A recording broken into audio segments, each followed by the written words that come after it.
கர்த்தராகிய இயேசு கிறிஸ்துவின் நாமத்தினாலே நேயர்கள் யாவரையும் அன்போடு கூட வாழ்த்தி வரவேற்கிறேன்.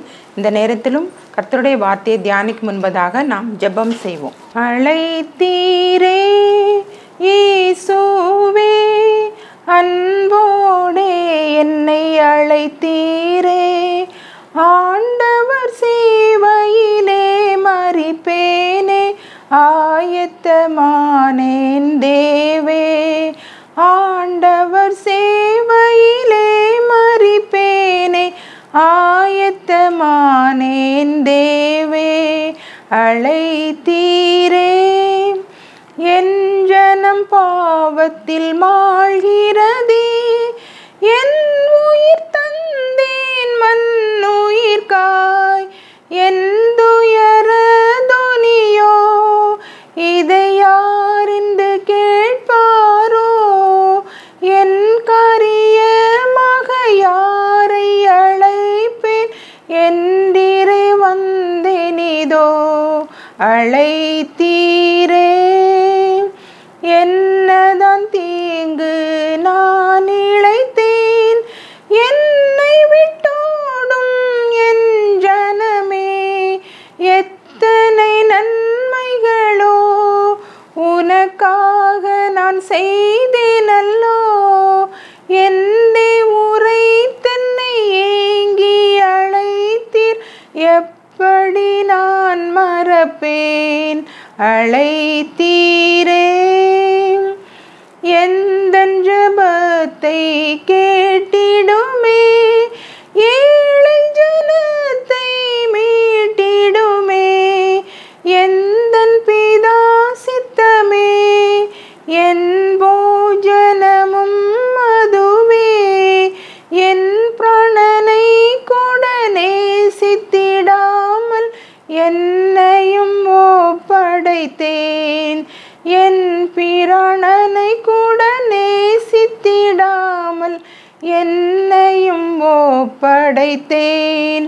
அழைத்தீரே ஆடம்பரங்கள் மேட்டிமைகள் ஆசபாசங்கள் பெருகிடுதே, ஆயிரம் ஆயிரமே நரக வழி போகின்றார், ஆனிரை அல்லாமல் யாருண்டு மீட்க, ஆண்டவரே இரங்கும், ஆனிரை அல்லாமல் யாருண்டு மீட்க, ஆண்டவரே இரங்கும்.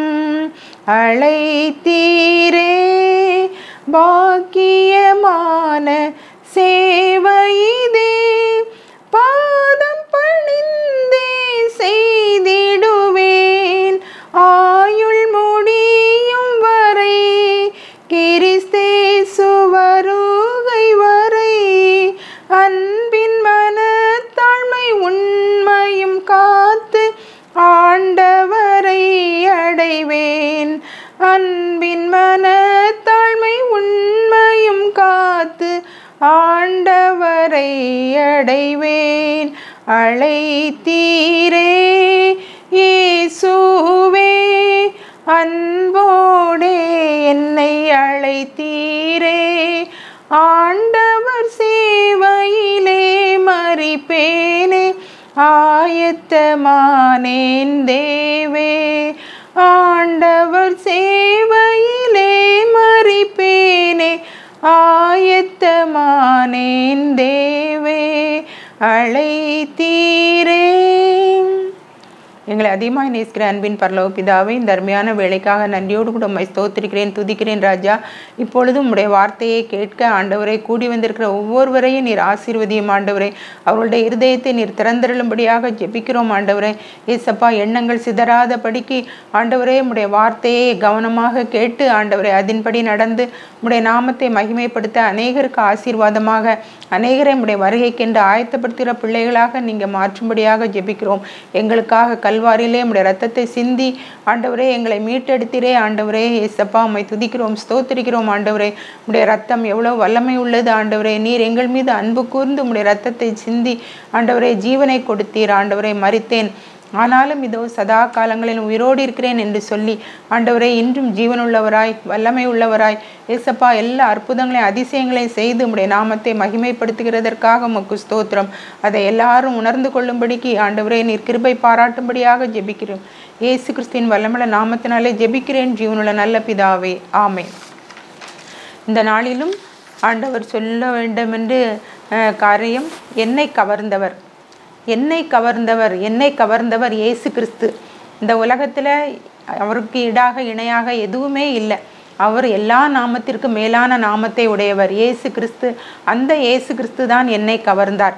எதனால அவர் என்னை கவர்ந்தார் அப்படின்னு பார்த்தீங்கன்னா, வெளிப்படுத்தல் 3ஆம் அதிகாரம் 20-21 வசனங்களை நீங்கள் பார்த்தீங்கன்னா, இதோ வாசற்படியில் நின்று தட்டுகிறேன், ஒருவன் என் சத்தத்தை கேட்டு கதவை திறந்தால் நான் அவனுக்குள் பிரவேசித்து அவனோடு போஜனம் பண்ணுவேன், அவனும் என்னோடு கூட போஜனம் பண்ணுவான். நான் இந்த உலகத்தை ஜெயித்து பிதாவின் வலது பார்சல சிங்காசனத்தில் வீட்டிருக்கிறது போல ஜெயங்கொள்கிறவன் எவனோ அவனும் என்னோடு கூட சிங்காசனத்தில் உட்காரும்படி அருள் செய்வேன் என்று சொல்லியிருக்கிறார்.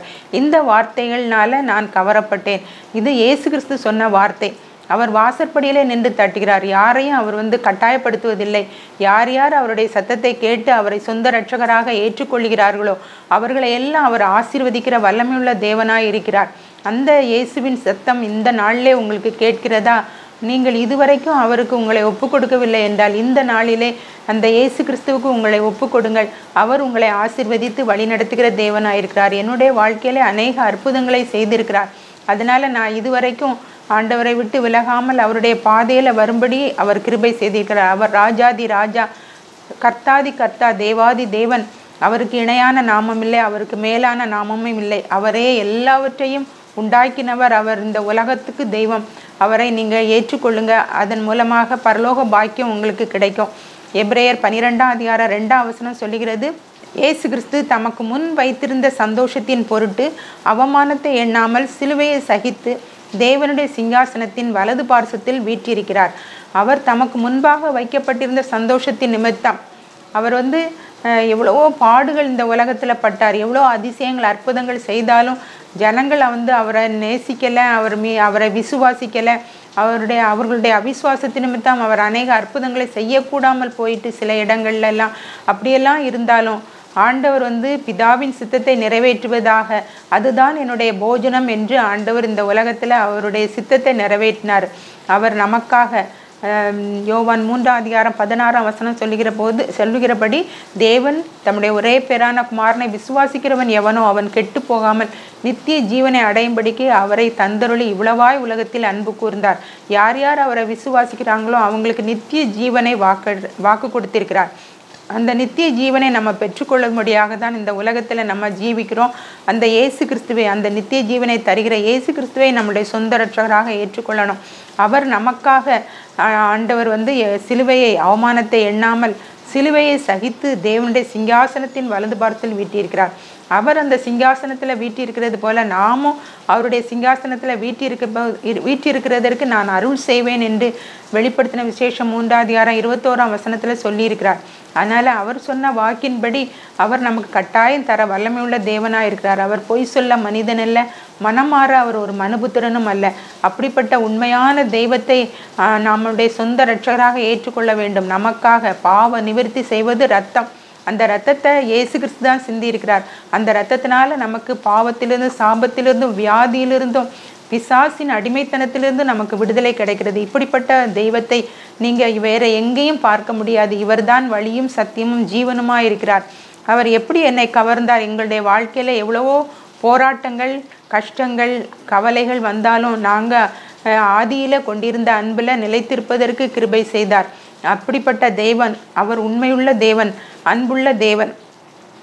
நான் 5ஆம் வரைக்கும் சாத்தாங்குளத்தில் எங்கள் வீட்டில் மொத்தம் 5 பிள்ளைகள். முதலாவது எங்கள் அண்ணன், அதுக்கப்புறம் ஒரு அக்கா, 2 அக்கா, அதுக்கப்புறம் நான் 4வது, 5வது என்னுடைய தம்பி. இப்படி நாங்கள் 5 பிள்ளைகளாக எங்கள் அப்பா அம்மாவுக்கு இருந்தோம்.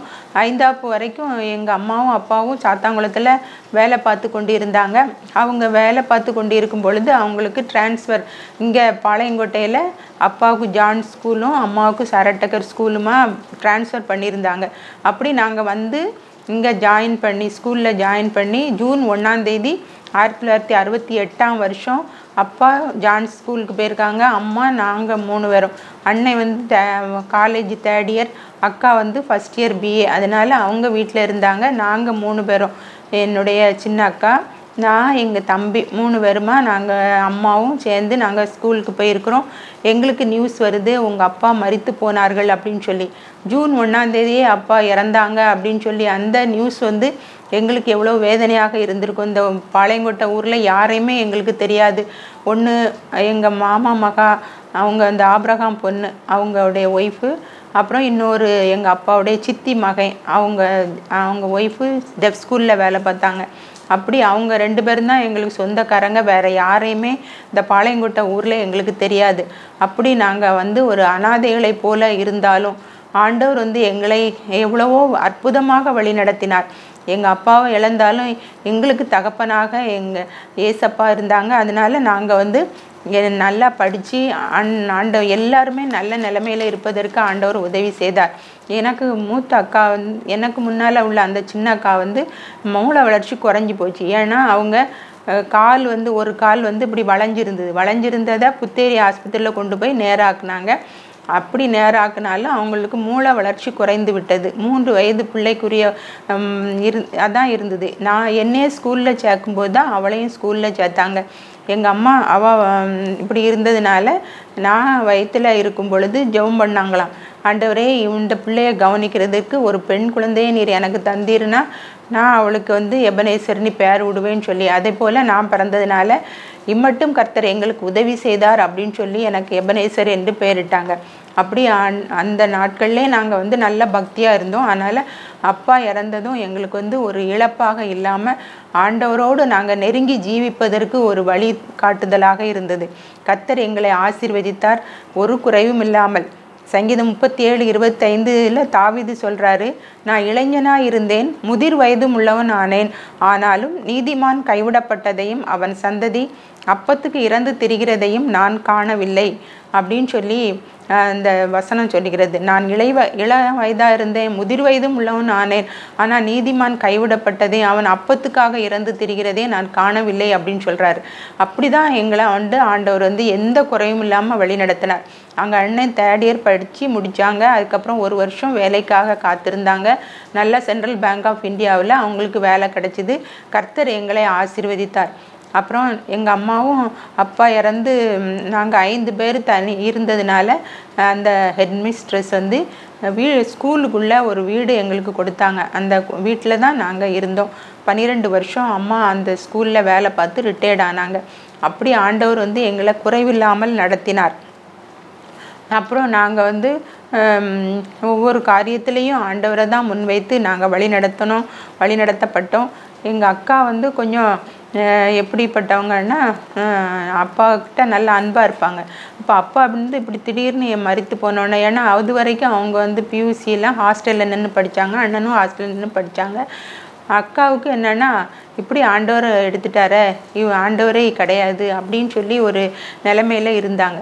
அப்படி அவங்க வந்து எம்ஏ படிக்கும்போது அவங்களுக்கு வந்து ஒரு அப்பண்டிசைட்டிஸ், அந்த குடல் வாலில் புண்ணு வந்தது. அப்போ அவங்க அந்த ஆஸ்பத்திரியில் வந்து 1 வாரம் அது வந்து ரொம்ப பழுத்துட்டுது. அது இன்னும் கொஞ்ச நேரம் ஆயிருந்துன்னா வெடிச்சிருக்கும், அது உயிருக்கே ஆபத்து. அப்படிப்பட்ட ஒரு நிலைமையில் ஹாஸ்பிட்டலில் ஷீஃபா பாலி கிளினிக்கில் நாங்கள் சேர்த்துருந்தோம். அங்கே அவங்க வந்து ஹாஸ்பிட்டலை விட்டு சுகமாகி வெளியே வரும்பொழுது பக்கத்து ரூமில் உள்ள ஒருத்தர் இறந்து போனாருன்னு சொல்லி அவங்களுக்கு வந்து மரண பயம் வந்துட்டு, நம்ம மரித்தா எங்கே போவோம் அப்படின்னு சொல்லி ஒரு பயத்தை ஆண்டவர் கொடுத்தார். அந்த மரண பயத்து நிமித்தம் அவங்களால எந்த காரியத்தையுமே செய்ய முடியலை, படிப்புலேயும் கவனம் செலுத்த முடியலை, எங்கே போகிறதுக்கும் பயம், ஒரு குளிக்க போகிறதுக்கும் பயம், ஒரு ரூமுக்கு இந்த ரூம்லேருந்து அந்த ரூம் போகிறதுக்கு பயம், அப்படியெல்லாம் ஒரு பயம் அவங்களுக்கு இருந்தது. ஆண்டவர் வந்து அந்த பயத்தெல்லாம் நீக்கிறதுக்காக நாங்கள் வந்து பாஸ்டர்களை தேடி போனோம். பாஸ்டர் ராஜேந்திரன் அவங்கள்ட்ட போய் அவங்க நல்லா ஜெபம் பண்ணுவாங்க. அதனால் அடிக்கடி அவங்களுக்கு ஒரு மன பயம் இருந்ததுன்னா அவங்க உடனே அந்த பாஸ்டர்கிட்ட போய் அவங்க நல்ல போதனை கொடுப்பாங்க. அப்போது அவங்களுக்கு ஒரு மன தெளிவு வரும். அப்படியே ஆண்டவர் வந்து ஒவ்வொரு நாளும் அவங்கள பாதுகாத்து வந்தார். காலேஜுக்கெலாம் போகும்போது அம்மா ஜெபம் பண்ணி விடுவாங்க. அப்போ தான் சாப்பிட்டு முடிச்சிருப்பாங்க, வீட்டை விட்டு வெளியே போகும்போது வாமிட் பண்ணிடுவாங்க. அவ்வளோ வாமிட் பண்ணிடுவாங்க, ஒன்றுமே அவங்களுக்கு சாப்பிடவே முடியாது, அவ்வளோ பயம். மரண பயம். அந்த மரண பயத்திலிருந்து விடுதலை கொடுக்கிறவர் இயேசு கிறிஸ்து. இப்பொழுதும் நீங்கள் கேட்டுக்கொண்டிருக்கிற எத்தனையோ பேர் இப்படிப்பட்ட மரண பயத்தில் இருந்தீங்கன்னா அந்த மரண பயத்திலிருந்து விடுதலை கொடுக்கறதுக்கு இயேசு கிறிஸ்து மாத்திரமே. எபிரேயர் 2ஆம் அதிகாரம் 14-15 வசனங்களை நீங்கள் வாசித்து பார்த்தீங்கன்னா, பிள்ளைகள் மாம்சத்தையும் இரத்தத்தையும் உடையவர்களாயும் இருக்க அவரும் அவர்களைப் போல மாம்சத்தையும் இரத்தத்தையும் உடையவரானார். மரணத்துக்கு அதிகாரியாகிய பிசாசானவனை தமது மரணத்தினாலே அழிக்கும்படிக்கும். மரணத்துக்கு ஏதுவான் அதிகாரி யாருன்னா பிசாசானவன். அந்த மரணத்தினாலே அழிக்கும்படிக்கு, தமது மரணத்தினாலே, சிலுவை மரணத்தில் அவர் பிசாசின் கிரியைகளை அழித்தார், மரணத்துக்கு அதிகாரியை அழித்தார். ஜீவகாலமெல்லாம் மரண பயத்தினாலே அடிமைத்தனத்துக்குள்ளானவர்கள் யாவரையும் விடுதலை பண்ணும்படிக்கு அப்படி ஆனார். ஜீவகாலமெல்லாம் அவங்க ரொம்ப நாள் அந்த மரண பயத்தில் இருந்தாங்க. அப்போ அந்த மரண பயத்திலிருந்து விடுதலை கொடுக்கிற இயேசு கிறிஸ்து அவங்கள விடுதலை ஆக்கினார். அவங்க இயேசு கிறிஸ்துவுக்கு தன்னை முழுவதுமாக ஒப்பு கொடுத்தாங்க, அபிஷேகம் பெற்றாங்க, பரிசுத்தாவின் அபிஷேகம் பெற்றாங்க, ஞானஸ்நானம் எடுத்தாங்க. கர்த்தர் அவங்கள அற்புதமாக விடுதலை ஆக்கினார். எல்லா தீமைக்கும் விலக்கி காத்து எங்கள் குடும்பம் அப்படி நாங்கள் இன்னும் அதிகமாக ஆண்டவருக்குள்ளே வளர்வதற்கு அந்த காரியங்கள், அந்த பாஸ்டர் ராஜேந்திரன் கூட்டத்துக்கு போய் நாங்கள் அற்புதத்தை பெற்றுக்கொண்டோம். கர்த்தர் எங்களுக்கு நல்ல ஒரு வழிகாட்டியாக இருந்தார். அவங்க அப்போ பாளை பஸ் ஸ்டாண்டுக்கு எதிர்த்தால புதுப்பேட்டை தெருவில் தான் அங்கே ஒரு வீட்டில் அவங்க சபை நடத்திட்டு இருந்தாங்க. அங்கே தான் நாங்கள் போவோம். அப்படி ஆண்டவர் எங்களை எல்லா தீமை நின்று விலக்கி காத்தார். அப்புறம் எங்கள் தம்பிக்கு பிரெயின் ஃபீவர், அப்படி அவன் ரொம்ப கஷ்டப்பட்டான், ஹை ஃபீவராக இருந்தது. அப்போ பாஸ்டர் தான் ஜோம் பண்ணாங்க. அவங்க ஜோம் பண்ணி அவனுக்கு சுகமாச்சுது. அப்படியே ஆண்டவர் ஒவ்வொரு காரியத்திலையும் ஒருத்தர் மாற்றி ஒருத்தர் பலவீனப்படுவாங்க, வியாதியில் படுப்பாங்க. எங்கள் சின்னக்காவும் அப்படிப்பட்ட காலே நடக்க முடியாமல் போயிட்டுது. அப்போ அப்படி தான் ஹாஸ்பிட்டலுக்கு போய் ஜெபித்து நாங்கள் அப்படி ஆண்டவர் ஆவிக்குரிய வாழ்க்கையில் வளர்ச்சி அடைய ஆண்டவர் எங்களுக்கு உதவியாக இருந்தார். இப்படி எங்களை எல்லா காரியத்திலையும் எங்களுக்கு விடுதலை தந்த தேவனை நாங்கள் மனப்பூர்வமாக ஏற்றுக்கொண்டு, ஆண்டவரே நீங்கள் தான், இனிமேல் நாங்கள் எந்த மனுஷரையோ எதையுமே நாங்கள் நம்பி போகிறதில்ல, உண்மைத்தான் நாங்கள் நம்பி இருக்கிறோம். எங்களை இவ்வளோ தூரம் ஆண்டவரே உமக்குள்ள நீர் எங்களை நேசிக்கிறீர், அதனால தான் இவ்வளோ கஷ்டங்களையும் பாடுகளையும் நாங்கள் சகிக்க எங்களுக்கு கிருபை கொடுத்தீர் அப்படின்னு சொல்லி நாங்கள் முழுவதுமாக அவரை சார்ந்து கொண்டோம். அதான் என்னை கவர்ந்த தேவன். எபிரேயர் 12ஆம் அதிகாரம் 5-8 வரைக்கும் உள்ள வசனங்களை பார்த்தீங்கன்னா, கர்த்தருடைய சிற்றையை அற்பமாக எண்ணாதே, அவரால் கடிந்து கொள்ளப்படும் போது சோர்ந்து போகாதே. கர்த்தர் எவனிடத்தில் அன்பு கூறுகிறாரோ அவனை அவர் சிட்சித்து தாம் சேர்த்து கொள்கிற எந்த மகனையும் தண்டிக்கிறார். நீங்கள் சிற்றையை சகிக்கிறவர்களாக இருந்தால் தேவன் உங்களை புத்திரராக எண்ணி நடத்துகிறார். எல்லாருக்கும் கிடைக்கும் சிற்றை உங்களுக்கு கிடையாது என்றால் நீங்களும் புத்திரராக இராமல் வேசி பிள்ளைகளாக இருப்பீர்கள். வேசி பிள்ளைகளுக்கு ஒரு கட்டுப்பாடு கிடையாது.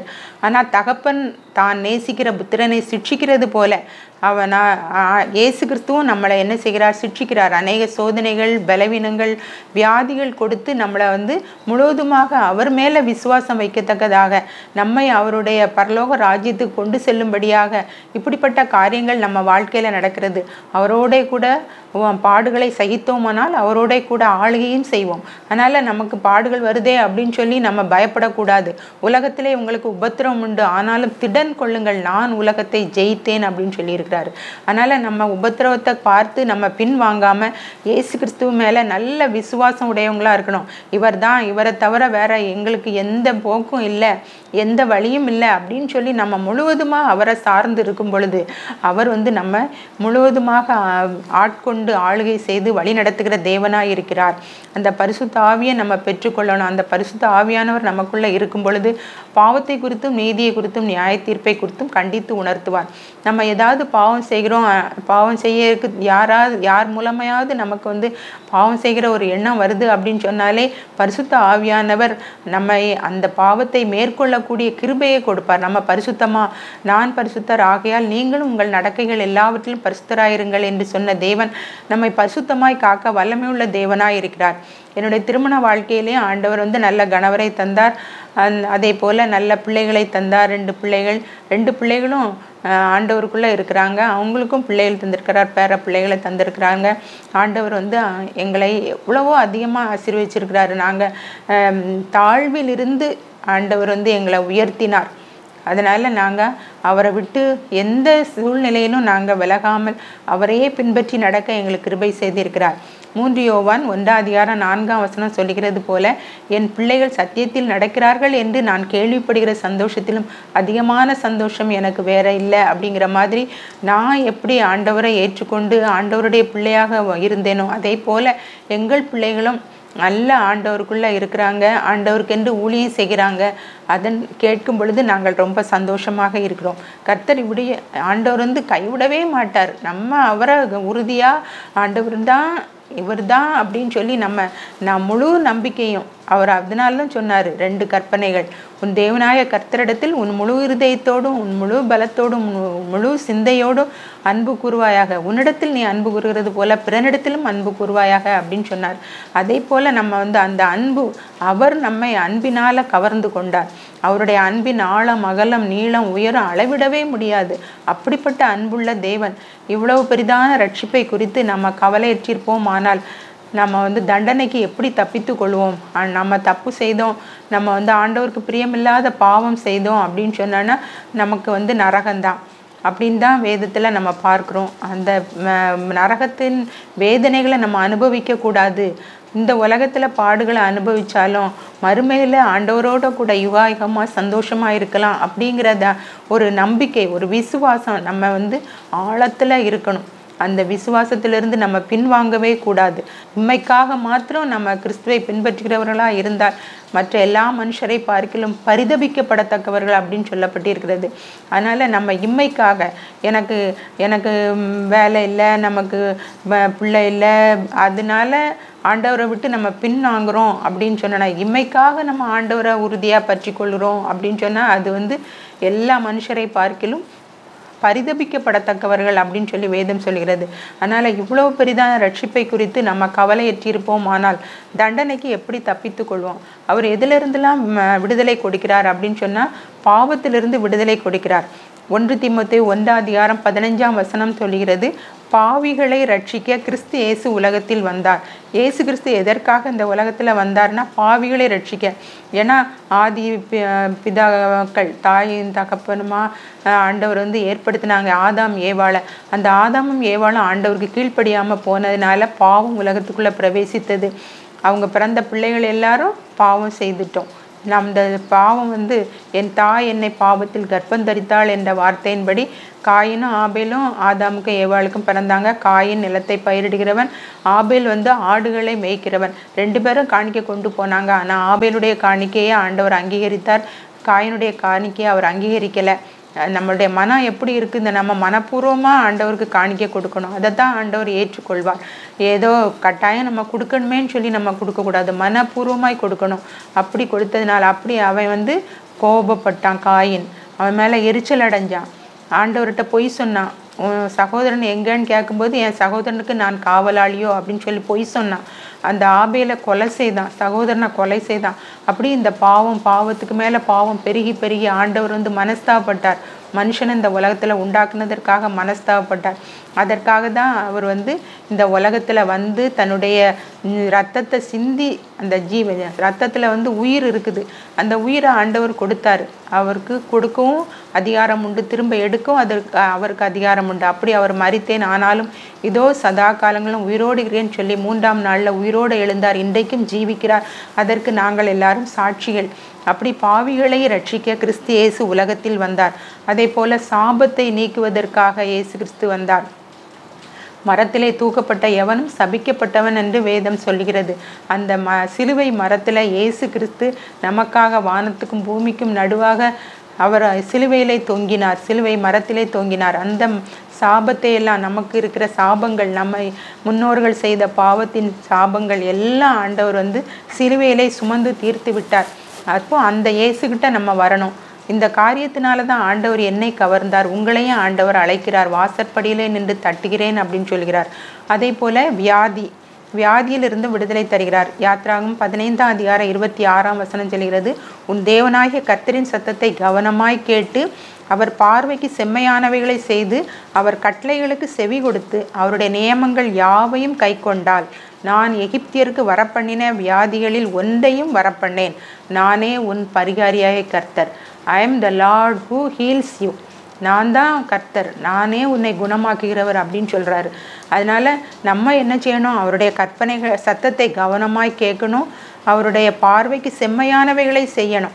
அவருடைய கட்டளைகளுக்கு செவி கொடுத்து அவருடைய நியமங்கள் யாவையும் கை கொண்டால் அவர் வியாதியை வரப்பண்ணேன் என்று சொல்லுகிறார். அப்போ வியாதி இல்லாமல் நம்ம பாதுகாக்கப்படணும்னா அவருடைய சத்தத்தை கவனமாய் கேட்டு செவி கொடுத்து செம்மையானவைகளை செய்து அவருடைய நியமங்களை கை கொள்ளணும் அப்படிங்கிறது தான் இந்த வசனம் சொல்லுகிறது. சங்கீதம் 107:20 சொல்லுகிறது, அவர் தமது வசனத்தை அனுப்பி அவர்களை குணமாக்கினார், அவர்களை அழிவுக்கு தப்புவித்தார் அப்படின்னு சொல்லி வேதம் சொல்லுகிறது. அப்படி அவருடைய வசனத்தை அனுப்பி நம்மை குணமாக்குகிறார். அவர் சிலுவையில் பட்ட பாடுகள், அந்த காயத்தின் தழும்புகள் நம்மை குணமாக்குகிறது. அவருடைய தழும்புகளால் குணமானோன்னு சொல்லி ஏசாயா 53:5 1 பேதுரு 2:24 சொல்லுகிறது. பிரியமானவர்களே, இப்படி பாவத்திலிருந்து சாபத்திலிருந்து வியாதியிலிருந்து நம்மை விடுதலை ஆக்குகிறார். 1 யோவான் 3:8 நம்ம பார்த்தீங்கன்னா, பிசாசின் கிரியைகளை அழிக்கும்படிக்கே தேவனுடைய குமாரன் வெளிப்பட்டார். பிசாசின் கிரியைகளை அழிக்கும்படிக்கு. அதனால் எந்த கிரியைகளும் நம்மளை அணுகாது. பில்லி சூனியமோ மந்திரமோ செய்வினையோ எதுவுமே நம்மளை அணுகாது. இதற்காக நீங்கள் ஜோசியம் பார்க்குறதும் குறி கேட்க போகிறதும் இதெல்லாம் ஆண்டவருக்கு அருவருப்பான காரியங்கள். இதெல்லாம் நீங்கள் செய்யாமல் ஜாதகம் பார்க்குறது, இதை தாயத்து கட்டுறது எல்லாமே ஆண்டவருக்கு பிரியமில்லாத காரியம். இதை நீங்கள் செய்யாமல் இருந்தீங்கன்னா ஆண்டவர் உங்களை விடுவிப்பேன் என்று சொல்கிறார். அப்போஸ்தலர் 10:38 இயேசு கிறிஸ்துவை, நசரேயனாகிய இயேசுவை தேவன் பரிசுத்த ஆவியினாலும் வல்லமையினாலும் அபிஷேகம் பண்ணினார். அவரோட கூட தேவன் இருந்ததுனால அவர் நன்மை செய்கிறவராயும் பிசாசின் வல்லமையில் அகப்பட்ட யாவரையும் ஆண்டவர் குணமாக்குகிறவராயும் சுற்றி திரிந்தார் என்று நம்ம வேதத்தில் வாசிக்கிறோம். அதனால் அதே போல் நாமும் பரிசுத்த ஆவியினால் அபிஷேகம் பண்ணப்பட்டிருந்து வரங்களையும் கிருபைகளையும் ஆண்டவர் கிருபையாக தருகிறார். அதன் மூலம் அநேகர் விடுவிக்கப்படுகிறாங்க. அப்படி பேதுருவை ஆண்டவர் சொல்கிறார், நீ குணப்பட்ட பின்பு உன் சகோதரரை ஸ்திரப்படுத்து அப்படின்னு சொல்லி ஆண்டவர் நம்ம முதல்ல மனம் திரும்பி ஞானஸ்நானம் எடுத்து பரிசுத்தாவின் அபிஷேகம் பெறும் பொழுது நம்மை கொண்டு ஆண்டவர் அநேகருக்கு ஆசீர்வாதமாக வைப்பார். அப்படிப்பட்ட கிருபைகளை தரும்படியாக கர்த்தர் உங்களை ஆசீர்வதிப்பாராக. நம்ம விழித்திருந்து ஜெபம் பண்ணணும். ஃபாதர் பெர்க்மான்ஸ் பாடியிருக்கிறாரு. எப்படி பாடியிருக்கிறாரு? நம்ம துதிக்க மறந்தால் எதிரி ஜெயம் எடுப்பான், தூங்கினால் எதிரி களை விதைப்பான் அப்படின்னு சொல்லி பாடியிருக்கிறார். அதனால் நம்ம தூங்கணுன்னா அந்த நேரத்தில் தான் நமக்குள்ள ஆண்டவருக்கு பிரியமில்லாத காரியங்களை விதைப்பான். அதனால் நம்ம பிசாசின் கிரியைகளை அழிக்க வந்த தேவாதி தேவனை நம்ம சொந்த இரட்சகராக ஏற்றுக்கொண்டு பாவம், வியாதி, சாபம், பிசாசின் கிரியைகளின் அடிமைத்தனத்திலிருந்து நம்மளை விடுவிக்க வல்லமையுள்ள தேவனை சொந்த இரட்சகராக இந்த நாளில் ஏற்றுக்கொள்ளுங்க. என்னை கவர்ந்த தேவன் உங்களையும் இந்த நேரத்தில் அழைக்கிறார். இருக்கரம் நீட்டி உங்களை அழைக்கிறார். அவருக்கு உங்களை ஒப்பு கொடுங்கள். கர்த்தர் தாமே உங்களை ஆசீர்வதித்து வழி நடத்துவாராக. ஜெபம் செய்வோம். எங்களை அதிகமாக நேசிக்கிற அன்பின் பரலோக பிதாவே, ஏசப்பா, நான் உம்மை ஏற்றுக்கொண்டு உம்முடைய பிள்ளையாக பரிசுத்தமாக ஜீவிக்கிறது போல ஆண்டவரே, இந்த வசனங்களை கேட்ட ஒவ்வொருவரும் ஆண்டவரே ஏசப்பா உமக்கென்று ஜீவிக்க நீர் கிருபை பாராட்டும்படியாக ஜெபிக்கிறோம். அவங்களுடைய தேவைகளை எல்லாம் சந்திங்கப்பா. வேலை இல்லாத பிள்ளைகளுக்கு வேலையை கொடுங்க ஆண்டவரே. ஏசப்பா, வியாதினால் கஷ்டப்படுகிற பிள்ளைகளுக்கு வியாதியிலிருந்து விடுதலையை கொடுங்க ஆண்டவரே. பாவத்திலிருந்து சாபத்திலிருந்து அவங்களுக்கு விடுதலையை கொடுங்கப்பா. உடைய ரத்தத்தினால் அவங்களை கழுவி சுத்திகரிங்கப்பா. உமக்கு ஸ்தோத்திரம் ஸ்தோத்திரம் ஸ்தோத்திரம் ஆண்டவரே. குழந்தை இல்லாத பிள்ளைகளுக்கு குழந்தை பாக்கியத்தை கொடுங்க.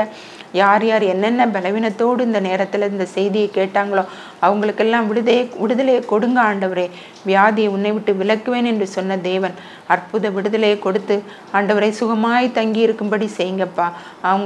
நீங்கள் செய்த நன்மைகளை மற்றவங்களுக்கும் சொல்லி அவங்களையும் மண்டை கொண்டு வர நீர் கிருபை செய்யும். இசப்பா, நாங்கள் எல்லாரும் உடைய வருகையிலே காணப்பட எங்களுக்கு கிருபை தாரும். உடைய கரத்திலே தாழ்த்தி ஒப்பு கொடுக்கிறேன். இயேசு கிறிஸ்துவின் வல்லமையுள்ள நாமத்தினாலே ஜெபிக்கிறேன். ஜீவனுள்ள நல்ல பிதாவே, ஆமென்.